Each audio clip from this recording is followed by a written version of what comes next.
नमस्कार दोस्तों, मैं वरनाम सिंह और आप देख रहे हैं दिल्ली क्राइम टाइम्स।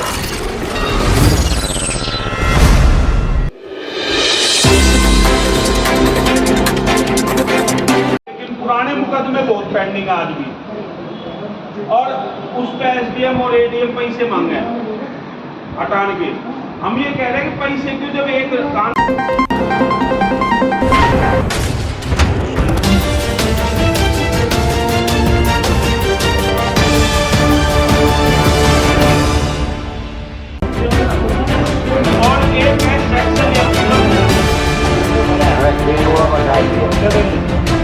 धारा 81 और धारा 33 खत्म और उनके पुराने मुकदमे जितने भी हैं वो सब खत्म हो। तो इस तरीके से 8-9 मुद्दे रखे हैं।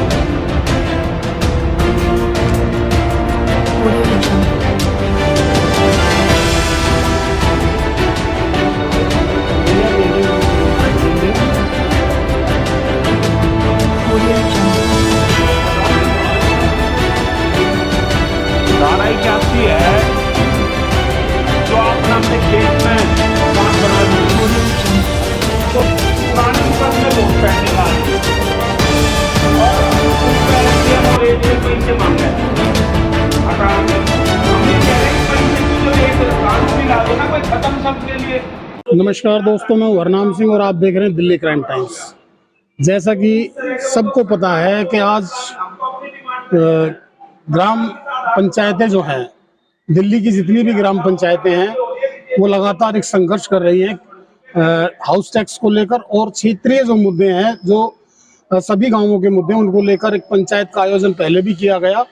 और इस संघर्ष को बढ़ाने के लिए आज कटवारिया सराय में 360 के प्रधान आए हुए हैं समर्थन मांगने के लिए। तो हम उनसे बात करेंगे और ये जानने का प्रयास करेंगे कि आखिर ये क्या माजरा है, यह क्या किस्सा है और किस प्रकार से ये लोग इस संघर्ष को धार देने का प्रयास कर रहे हैं। तो हम बात करेंगे 360 के प्रधान चौधरी सुरेंद्र सिंह सोलंकी जी से, जो कि पालम खाप के 360 के प्रधान हैं।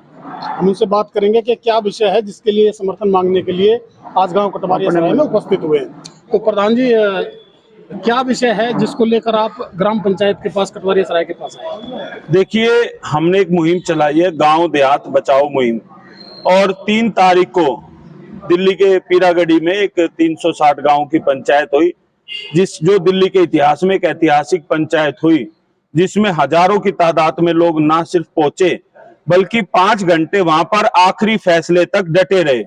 जो आज के परिवेश में बड़ा मुश्किल है कि पंचायतों के अंदर लोग आते और चले जाते हैं, लेकिन 5 घंटे वहां पर सब लोग रहे और सबने सामूहिक रूप से फैसला लिया। हमारे 8-9 मुद्दे हैं सामूहिक, जो पूरे दिल्ली के 360 गांवों को प्रभावित करते हैं। एक तो दिल्ली के अंदर हमने कहा कि गांवों के अंदर हम हाउस टैक्स नहीं देंगे। दूसरा, शहरीकरण के नाम पर हमारे गांव को लूटा और ठगा गया है। एक सीवर की लाइन डालने से शहरीकरण नहीं होते। जब सरकार बात करती है स्मार्ट सिटी की, तो स्मार्ट विलेज क्यों नहीं बनाती? शहरीकरण के नाम पर ग्राम सभा की भूमि को गांवों से लूटा गया है। जो हमने फैसला किया, अब हम गांव जितने भी हमारे ग्राम सभा की जमीन बची है वो सरकार को नहीं देंगे, और जितनी ली है उसका मुआवजा उस रेट के हिसाब से सरकार गांव को दे और गांव के डेवलपमेंट में वो पैसा काम आए। तीसरा, जो हमारा 1983 के बाद जब इलेक्शन बंद कर दिए पंचायत के, 4000 करोड़ के आसपास हमारा आज तक पैसा बैंकों में पड़ा हुआ है। हमारी ये डिमांड है कि वो पैसा सरकार जो है हमारे गांव के डेवलपमेंट के लिए लगाए। चौथा, हमारा जो सेक्शन 81 और सेक्शन 33, उन दोनों को समाप्त कर उनके पुराने मुकदमे सब खारिज किए जाए।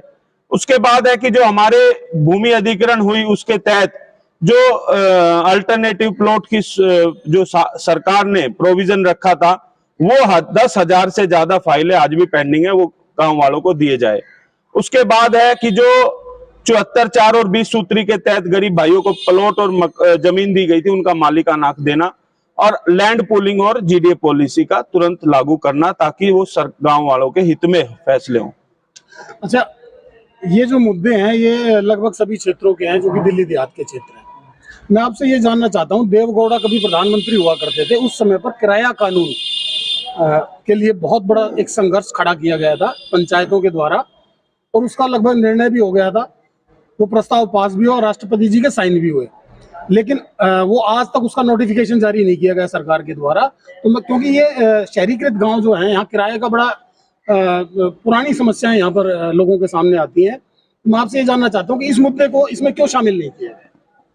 देखिए, ये हमारे संज्ञान में नहीं लाया गया था, और हम अगर सब लोगों से बातचीत करेंगे और आवश्यक होगा तो 16 तारीख की पंचायत में इस मुद्दे को लाया जाएगा और इसकी लड़ाई मजबूती से लड़ी जाएगी।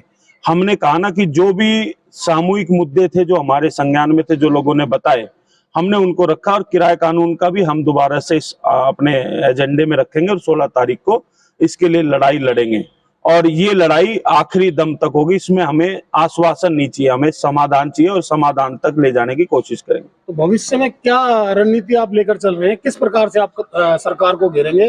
केंद्र सरकार के इसमें क्या मुद्दे हैं, और दिल्ली सरकार को आप किस प्रकार से घेरेंगे? क्योंकि इसमें कुछ मुद्दे दिल्ली सरकार के लिए। हमने साफ तौर पे कह दिया है कि राजनीतिक पार्टियों के चक्कर में हम बहुत लुटते और पिटते आए हैं। हमें अपनी लड़ाई खुद लड़नी पड़ेगी, और हमारी लड़ाई हमारे मुद्दों तक है, चाहे दिल्ली सरकार हो, चाहे केंद्र सरकार हो, और चाहे तीसरी पार्टी हो। हमें किसी से लड़ाई नहीं, हमारी लड़ाई अपने मुद्दों से है। जो उसके बीच में आएगा उससे हमारी लड़ाई है। जो हमारे समस्याओं का समाधान करेगा उसका धन्यवाद करेंगे, और जो नहीं करेगा उसका विरोध करेंगे। सीधी सी बात है। तो इसमें बहुत सारे मुद्दे तो जो ऐसे हैं दिल्ली सरकार के, और बहुत सारे ऐसे जो केंद्र सरकार के हैं। तो हमने सामूहिक रूप से 16 तारीख को सुबह 11 बजे चंदगी राम अखाड़े के सामने एक महापंचायत बुलाई है, जिसमें हमने नाम दिया है कि दिल्ली के जो मुख्यमंत्री और उपराज्यपाल के निवास के बाहर पंचायत करेंगे। क्योंकि 3 तारीख की पंचायत में सामूहिक रूप से फैसला हुआ था कि 16 तारीख तक अगर दोनों सरकारें हमारी समस्याओं का निदान नहीं करती तो हम 16 तारीख को वहीं पर आकर उनके घर के दरवाजे के बाहर बैठकर पंचायत करेंगे। तो 16 तारीख का दिन निश्चित हुआ है, और उम्मीद करते हैं कि इन सरकारों को अकल आए और गांव वालों का भला हो। बहुत बहुत धन्यवाद प्रधान जी आपका। तो दोस्तों, ये थे पालम खाप के 360 के प्रधान, जिनसे हमारी बात हुई। अब हम गांव के कुछ लोगों से भी बात करेंगे कि वो इस महापंचायत को किस प्रकार से देखते हैं। तो आप देवराज जी हैं, हम देवराज जी से बात करेंगे। देवराज जी, प्रधान जी आपके पास समर्थन मांगने के लिए आए, तो आपको किस प्रकार से देखते हैं? पूरा गांव की गाड़ी भर के पूरे ज्यादा आदमी पहुंचेंगे, इनके पंचायत का समर्थन करें। क्योंकि आपका गांव कटवारिया सराय या लाडो सराय या आसपास के जितने गांव 12 गांव है, 12 गांव आपके हैं, और पालम की तरफ आप जाओ तो वहाँ भी किराएदारी तकरीबन दिल्ली के सभी गाँव हर गांव में। तो आप क्या कहना चाहेंगे कि किराया कानून को इसमें शामिल नहीं किया गया? वो दिन से बातचीत हो गई, तो आपके सामने बातचीत एग्री हो गए, आगे बातचीत होगी इसमें, और हम अलग से थोड़ी बात करेंगे। इनकी नोट में डाल दी हमने बात, किराया कानून का होना चाहिए, ये नहीं एग्री है ये। चलो, बहुत बहुत धन्यवाद। मास्टर आजाद सिंह जी हमारे साथ हैं, तो मास्टर आजाद सिंह जी से हम बात करेंगे। तो सर, आप किस प्रकार से देखते हैं इस आंदोलन को? ये आंदोलन बहुत ठीक है, और ये बहुत जरूरी है दिल्ली देहात के लिए, और इसमें सबने इसका समर्थन करना चाहिए, और ज्यादा से ज्यादा 16 तारीख को वहाँ पहुँचना चाहिए मास्टर चंदगी राम के अखाड़े के साथ। धन्यवाद। तो दोस्तों, आपने देखा 360 के प्रधान गांव कटवारिया सराय में समर्थन मांगने के लिए आए, और गांव कटवारिया सराय ने पूरा समर्थन जो है प्रधान जी को यहाँ पर दिया है, और इन्होंने जो है वादा किया है कि ज्यादा से ज्यादा संख्या में पहुंचकर इस संघर्ष को धार देने का काम गांव कटवारिया सराय की तरफ से किया जाएगा। तो मैं इसी के साथ आपसे इजाजत लेता हूँ। मैं हरनाम सिंह, दिल्ली क्राइम टाइम्स के लिए। नमस्कार, धन्यवाद, जय हिंद।